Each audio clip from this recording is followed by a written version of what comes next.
Naam, kitabu cha Almero na Want ni play ambayo imeandikwa na Ngugi wa Thiong'o akishirikiana na Ngugi wa Miriri. Sasa kitabu hiki ni moja ya vitabu ambavyo vinaelezea uhalisia mkubwa wa serikali za Kiafrika mara baada ya uhuru. Na hapa specifically ameizungumzia serikali ya Kenya mara baada ya kupata uhuru. Nikwambie tu kwamba kitabu hiki kilipelekea huyu jamaa kufungwa kwa muda fulani na baadaye pia akawa forced kuondoka nchini kwake kwa namna ambavyo amereveal mabaya ya serikali ya Kenya mara baada ya kupata uhuru.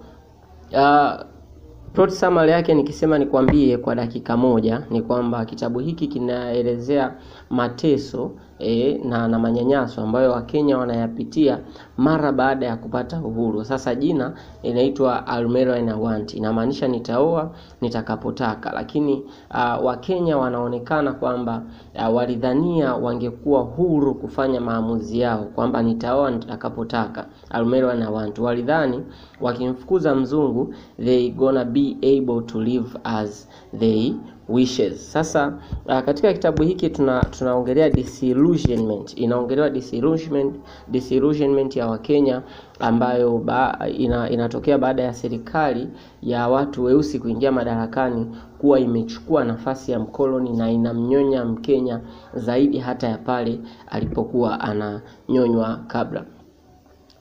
Karakta mkuu katika kitabu hiki anaitwa Kigunda. Kigunda ni neno la Kibantu ambalo linamaanisha kashamba kadogo, na mhusika huyu atawakilisha Wakenya wote ambao kipindi cha ukoloni walikuwa na vieneo fulani, yani vishamba lakini baada ya kuondoka wakoloni wananyang'anywa hata hicho kidogo walichokuwa nacho. Katika kitabu tuna characters wafuatao. Karakta wa kwanza anaitwa Kigunda, wa pili ni Wangeshi, wa tatu ni Gishamba, tuna Njoki, tuna Kioi wa Kanoru, tuna Jezebel, tuna Samuel Ndugile, tuna Helen, tuna Gathoni na tuna Ikuwa wa Nditika. Hawa ni characters ambao ni muhimu kawajua unakapokuwa unasoma kitabu hiki. Sasa Kigunda as a main character ndiye mme wa Wangechi, na inaelezwa kwamba ni maskini ambaye hana anachomiliki zaidi ya kishamba chake cha hekari 1.5. Kwenye play utaambiwa Kigunda and his family is living on one room house, yani anaishi kwenye nyumba ya chumba kimoja cha square, and if you enter there in his house it is white ochred ni nyumba ya udongo ila imepakazwa chokaa nyeupe, lakini pia on the wall there is nothing but there is a title deed. Kuna hati ambayo imeandikwa kwamba anamiliki heka moja. He is so proud with that title deed, anakuwa anajifeel very proud kumiliki hiyo heka 1.5, lakini mke wake hajawahi hata siku moja kuisifia, kwa sababu kwanza anaona ni kaeneo kadogo sana, lakini pili kipo upande wa unproductive land ni sehemu ambayo hata ukilima pia mazao hayastawi.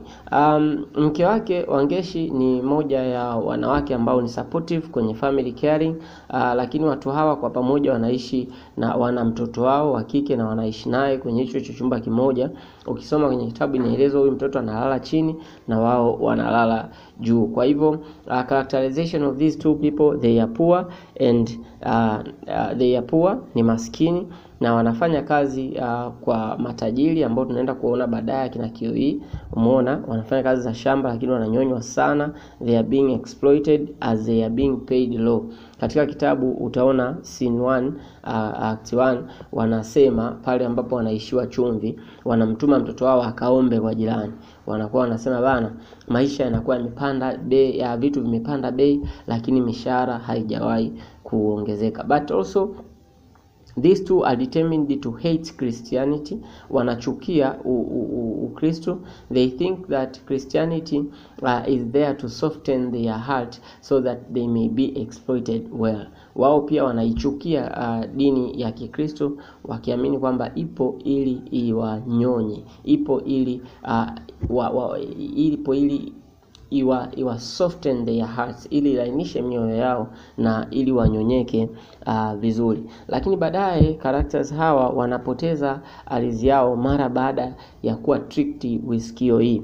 Wanapokuwa wanadanganywa na KOE kujiunga na Ukristo na wanakubaliana kwamba sasa wahalalishe na ndoa yao kanisani, inakuja kuonekana kwamba hawana pesa za kutosha kuendesha harusi. KOE anawashauri kwamba fanyeni hivi, kopeni hela benki, tumieni title deed yenu, then mimi nitawadhamini, mtalipa huo mkopo hapo baadaye. Wanapokopa inakuja kufahamika kwamba wanashindwa kurejesha lile deni na KOE analinunua lile shamba. So KOE anawatriki kuingia kwenye Ukristo ili tu akope hela na achukue lile eneo. Ni mbinu tu ya kulipata shamba lao. Kwa hivyo mwisho wa kitabu wanapoteza eneo lao.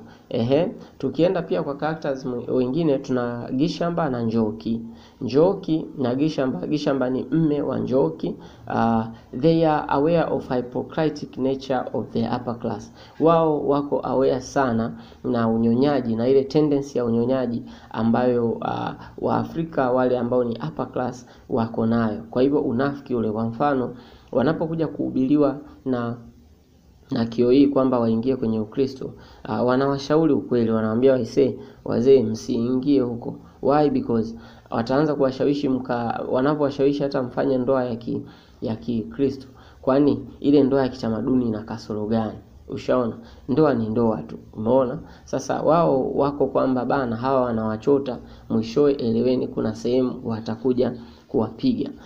They are wise and has wisdom. Hawa wawili Gishamba na Njoki wana hekima na na maarifa, kwa sababu pia kwanza angalia toka mwanzo wanawashawishi Gishamba na mke wake Gishamba na Wangeshi kwamba msiingie kwenye dini ya Ukristo, hao jamaa wanataka kuwapigeni. Lakini hata baada ya Gishamba kuingia kwenye dini ya Kikristo na kupoteza mali yake ambayo ni kiwanja, baadaye tena wanawashauri watulie, wasigombane, wafikirie namna ya kufanya. Lakini yani wao wako strong, lakini Kigunda na Wangeshi ni familia inayoyumba kutokana kwamba wanakuwa determined kutokuwa na hekima na maarifa. Lakini pia katika characters wengine tuna KOE, Wakanoru na Jezebel. KOE, Wakanoru na Jezebel.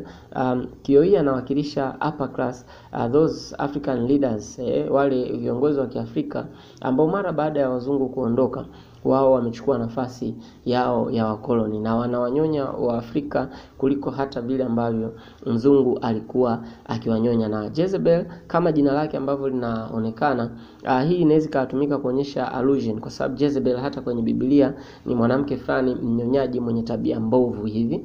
Sasa huyu ndiye mke wa KOE. Anamsupport KOE katika unyonyaji wake na katika anavyo oppress wa Afrika wenzie. So the two are the couple, they are rich, ni matajiri, they are oppressive to their fellow Africans, ni wanyanyasaji kwa Waafrika wenzao. They use religions to soften Kigunda so that he may accept to sell his piece of land. Wanatumia Christian religion, wanatumia dini ya Kikristo kwenda kumlaghai Kigunda ili aingie kwenye mtego wa kuuza ardhi yake. They are very selfish, hence collaborate with whites to exploit their fellow Africans. Ni wa selfish, ni wa binafsi sana, kwa sababu utaona hawa wawili wanatumika na wazungu katika kuwanyonya wa Afrika zaidi na zaidi. Nikukumbushe tu kwamba kile kieneo 1.5 ya Kigunda ambayo wao wanaiwinda, ni kwamba kuna mzungu anataka afungue kiwanda. Sasa wao wameona sio vizuri wakatumia maeneo yao, kwamba kiwanda kiwezi kikaanzishwa kwenye maeneo yao. Kiwanda kinatakiwa kianzishwe where the poor people live, kule kwa watu maskini, sababu ya masumbufu ya kiwanda. Lakini pia the factory must be erected on the areas where there is unproductive land. Kwa hivyo ndio maana wakachagua kwenda kumlagai Kigunda, lakini wao wana plenty of land ambayo hawaitumii. Lakini kapo nyingine ambayo ipo kwenye hichi kitabu tuna Samuel Wandugile na Helen. These are Christians. Hawa ni rafiki, hawa ni Wakristo but also friends to KOE. Ni rafiki pia ni friends to KOE families.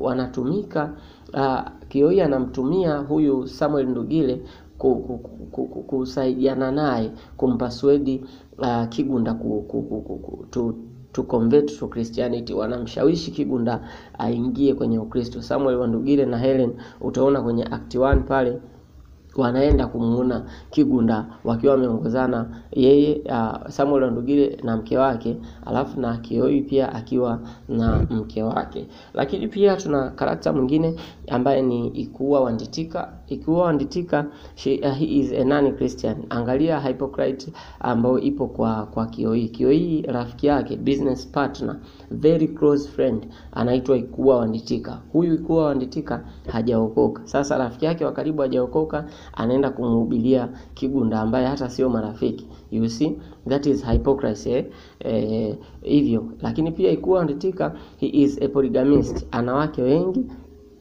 ana wake wawili, and he is planning of adding another one, and also he uses his wives to hide his wealth.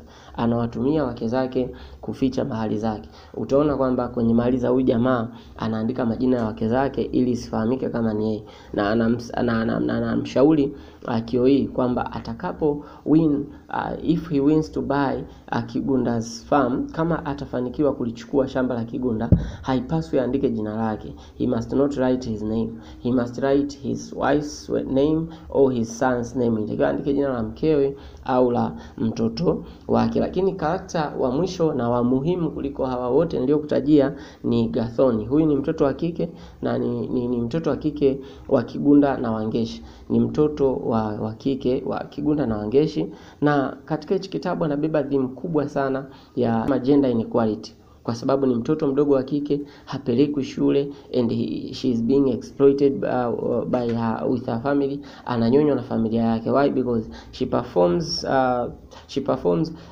labor which she must be paid for. Ana perform kazi ambayo inabidi alipwe, but all the money which she is paid is taken with her parents. Ela yote ambayo analipwa inachukuliwa na wazazi wake. But also nasema ni muhimu kwa sababu amebeba theme ya how the young African generation is being affected with poverty and poor upbringing, kwamba anaathirika sana na umaskini wa wazazi wake, kwa sababu kupitia umaskini ndipo anaingia kwenye mtego wa mtoto wa Kioi. Mtoto wa Kioi anaitwa John Muhuni. John Muhuni anamlagai huyu Gathoni na kuwa naye kwenye mahusiano. Anamwambia, bana sikia, mimi siwezi nikaoa mwanamke asiye na mimba, so naogopa kuoa mwanamke tasa. Kwa hivyo first you must carry the pregnancy and so I'll marry you. Lakini pale ambapo Gathoni anabeba mimba, anamsaliti na hamtaki tena. Kwa hivyo unaona Gathoni how is she mistreated in the book, but also it is seen in the book, at the end of the book, Gathoni anakuwa ni mjamzito, anakuwa mjamzito, na ujauzito wake unapelekea kugombana unapelekea ugomvi between Kioi's family and Kigunda family. Unapelekea ugomvi baina ya familia ya Kigunda na Kioi. Kwa sababu gani? Kigunda alishauriwa kwamba akope hela ili akafunge ndoa ya kanisani na Wangeshi. Sasa wakati tayari wameshakopa hela, wanajiandaa na harusi, inakuja kufahamika kwamba mtoto wao Gathoni amepewa mimba na mtoto wa Kioi ambaye ni John Muhuni. Kigunda anapoenda kwa Kioi kupropose kwamba ni bora waoane watoto kwanza kabla ya wao, Kioi anagoma kabisa hilo jambo, na anasema kwamba mwanae amelelewa katika misingi ya Kikristo, hawezi akafanya huo pumbavu wa kumpa mtoto wao mimba. Kwa hivyo mahusiano yanavunjika. Kumbuka lengo la Kioi kumwambia Kigunda aende kanisani ni kutaka tu kupata lile eneo. Kwa hivyo mpaka hapo anajua hiyo hela Kigunda ameikopa, hataweza kuirejesha. Kwa hivyo wanagombana kweli. Kwa mfano, Kioi anapogoma hiyo ndoa, kuidhinisha hiyo ndoa, Kigunda anamshikia panga, anamfuata kwake na panga. Anamthreaten kwamba bana, if you not write the agreements, kama hutaandika makubaliano hapa and sign them na kuyasign, that my daughter will marry your son, kwamba mtoto wangu hakika ataolewa na mtoto wako, ninakukata. Umeona, Kioi akakubali kuandika, lakini on the process while he wants to write, anakuja Jezebel nyuma yake. Jezebel come with a gun, anakuja na bunduki, and he orders Kigunda to drop his panga. Anamwambia bana, wewe dondosha panga lako, huko ameshika bunduki. So nia ya Kigunda kupaswedi ndoa between Gathoni and John Muhuni inaferi kwa namna hiyo, na ugomvi wa watu wawili unakuwa hapo. Baada ya hapo familia ya Kigunda inaanguka kwenye chaos. Ushaona, Kigunda anakuwa stressful, anaanza kunywa pombe kibuku, anakunywa chibuku huyo mpaka anafeli kulipa lile deni. Anauza vitu vyote vya ndani, lakini hawezi kulipa lile deni, na ardhi baadaye inachukuliwa. Na mwisho wa kitabu tunaelezwa baada ya maisha kuwa magumu, Kigunda anapokuwa amechanganyikiwa, anamfukuza mtoto wake akiwa mjamzito. Mtoto wake anakuwa barmaid, you see. And so far the conflict between him and his wife also rise and become so hot, kiasi kwamba nao tena wanaachana, yani yeye na mke wake tena baadaye wanaachana. Kwa hivyo unaona Gathoni mahusiano yake na John Muhuni na kuto kusikia mashauri ya wazazi. Yeye sasa Gathoni anapoambiwa achana na John Muhuni, huwezi ukaolewa na huyo mtu, Gathoni anajibu hivi, I will marry when I want and nobody can force me into it. Akimaanisha kwamba ataolewa atakapotaka na wasimpangie ni nani wa kuwa naye kwenye mahusiano. So Gathoni is a very young girl, na ipo hivyo ana present themes za early pregnancy, themes za gender inequality kwa sababu apelekwe shule. Ana present theme ya illusion and disillusion. Alitarajia angeolewa na John Muhuni, lakini John Muhuni anamkataa. Alitarajia kwamba angeweza kumari when she want, but vitu haviwi hivyo. Ukienda kwenye themes ambazo zipo kwenye hiki kitabu, kuna theme ya class struggle. Class struggle kwenye kitabu inaonekana pale ambapo characters, kwa mfano Kioi na Naikuwa Wanditika, wanalalamika namna ambavyo wafanyakazi wao wanaforce kulipwa hela nzuri, wakisingizia kwamba wanatakiwa kulipa ada. That shows that the upper class fights against the lower class. The lower class needs more payments maybe, and the upper class want to exploit more the lower class. Lakini pia class struggle is seen when Kioi is struggling to continue exploiting his fellows, while other characters or actors in the book continue fighting on freeing themselves from upper class exploitation. Kwa hivyo kuna issue ya class struggle, but there is modernity and traditional, or we can say modernism and conservatism. You see in the book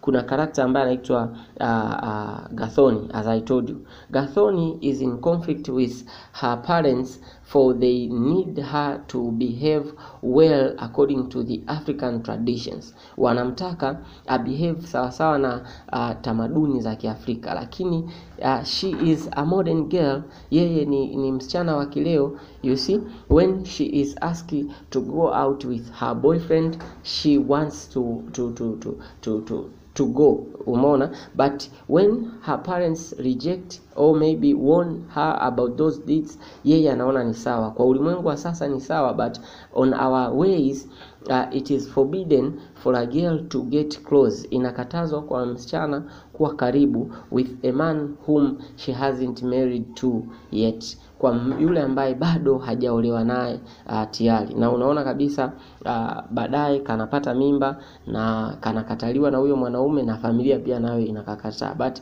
modernity and tradition and modernism and the conservatism pia, it seems when Kigunda and Wangeshi are forced to undergo church marriage while they have already gone traditional marriage. So it seems like in the modern society they don't recognize or they don't appreciate the traditional marriage.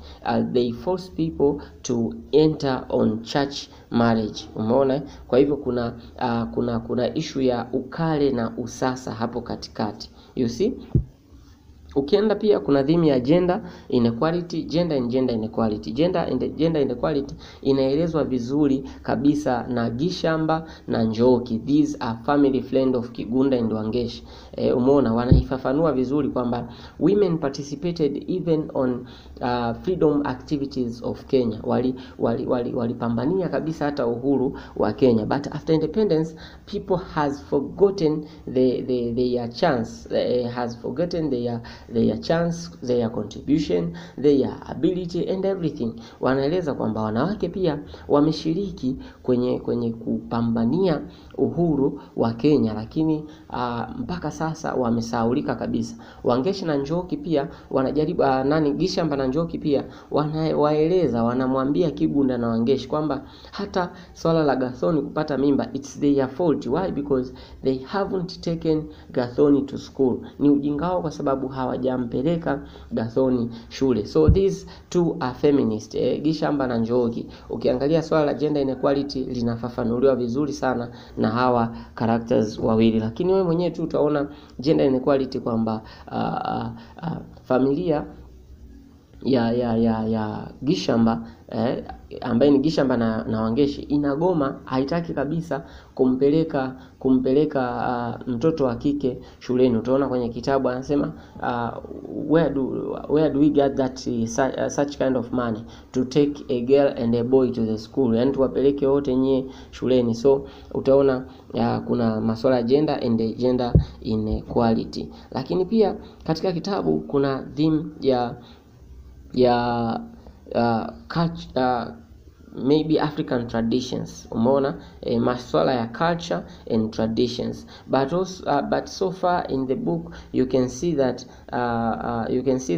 tradition has mainly being placed, maybe tunaweza kusema kwamba tradition inaonekana zaidi through marriage. You can see Gishamba and Njoki have married each other on a traditional marriage, but also Kigunda and Wangeshi has married also through a traditional marriage. Kwa hivyo issue za traditions, African traditions zinaonekana hapo. Lakini pia political struggle inaonekana pale ambapo mhusika Gishamba and Njoki wanaelezea how they fought Mau Mau war. So utaona there is a political struggle as Kenyans fought for independence. Though after attaining independence, some few people has took advantage of it and they started to exploit the others. Licha ya kwamba baada ya kupambania uhuru, baadhi ya Waafrika wamechukua advantage na kuanza kuwanyonya Waafrika wenzao. Lakini unaona kabisa Kenyans has fought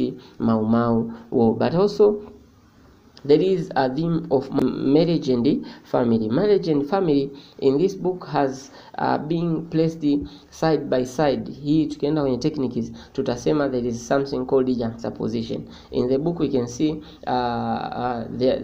there is a traditional marriage and there is modern or maybe Christianity marriage. Kwa hiyo issue ya ndoa imekuwa placed hapo. But so far in this book there is idea of marriage has been placed as today's is not all about people who are getting marriage. Kwamba siku za leo sio tu watu kwamba huwa wanawana. No, it is property marries a property. How? Because you can see in the book Gishamba na Njoki, hawa wawili walikuwa wanajaribu kuwashauri Kigunda na Wangeshi, kwa sababu Kigunda na Wangeshi waliposhawishiwa kuingia kwenye Ukristo, wao wakafikiri kwamba wameambiwa na Kioi wawe wa Kristo, ili kwamba ndoa, walishaona kwamba kuna mahusiano baina ya John Muhuni na mtoto wao Gasoni. Sasa wakadhani kwamba wanaambiwa wawe wa Kristo ili kwamba ndoa ya watoto wao pia ije ikubalike kanisani. Umeona? Lakini Gishamba akamwambia Kigunda kwamba my friend, it's not like that. Today it is property which marries property. Ni watu wanaoana kulingana na mahali. You see, rich people marries rich people.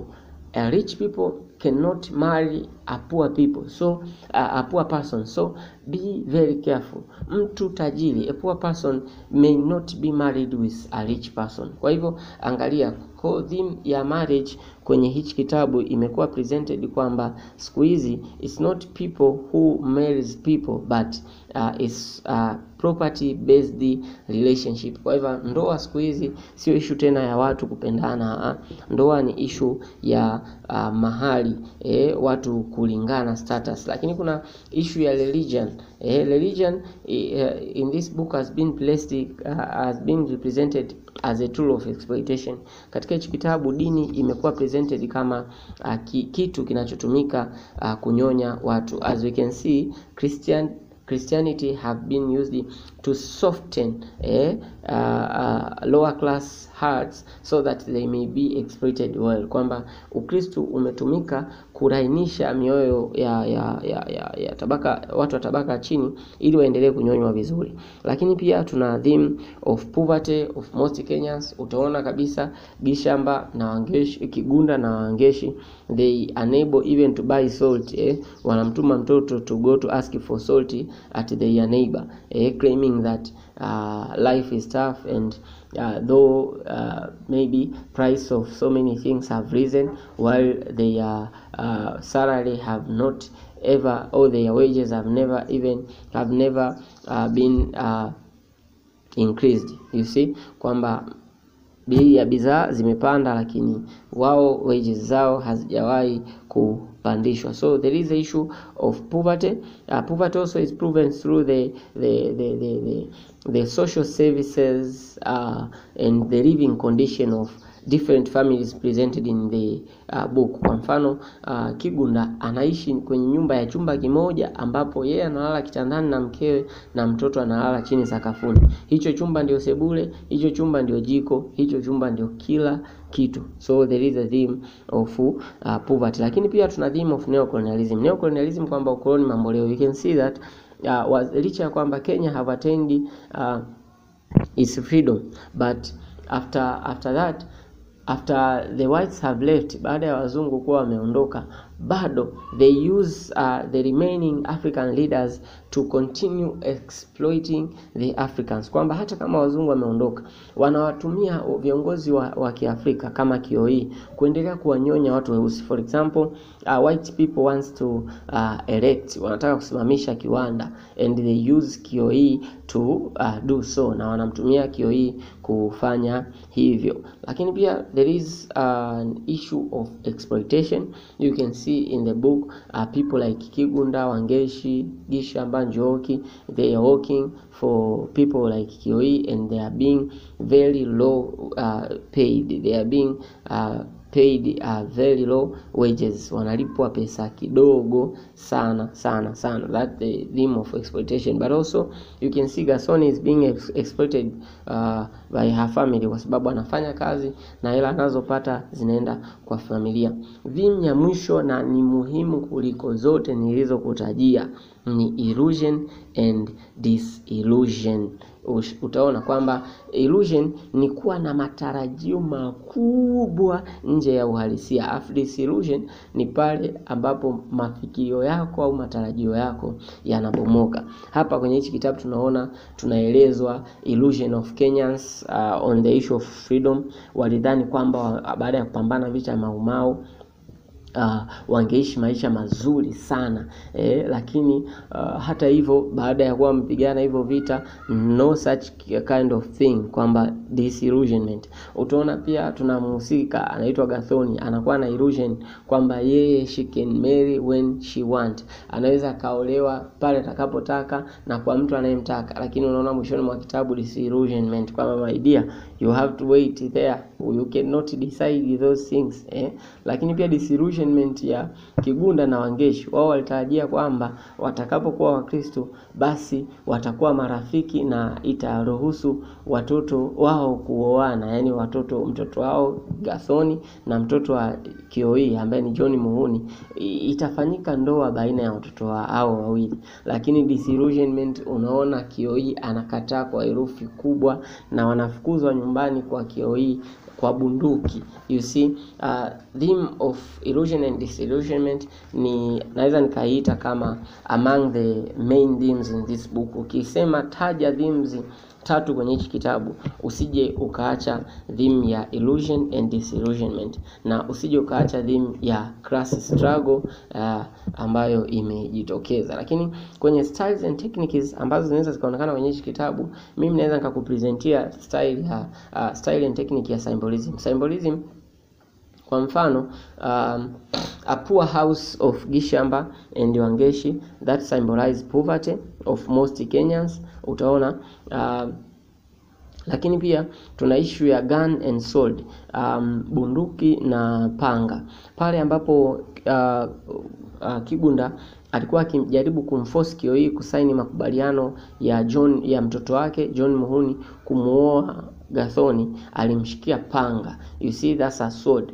And so after a moment, baada ya tu ya muda mfupi, then Jezebel, Kioi's wife, mke wa Kioi, she came in with a gun, akaja na bunduki. This sword symbolizes inferior class and gun symbolizes superior class. Kwa hivyo sword and gun ipo pale kuwakilisha superior and inferior classes, kwamba panga inawakilisha wale watu wa chini wanaoonewa, lakini gun inawakilisha wale watu wa juu. Lakini pia wedding have been symbolically used as justification of love between two people, kwamba watu ndio wanapendana, lakini before marriage hiyo upendo wao haujaidhinishwa. Kwa hivyo wedding imetumika kama idhinisho, justification of love between two different people. Though in the book there is a traditional justification, lakini pia there is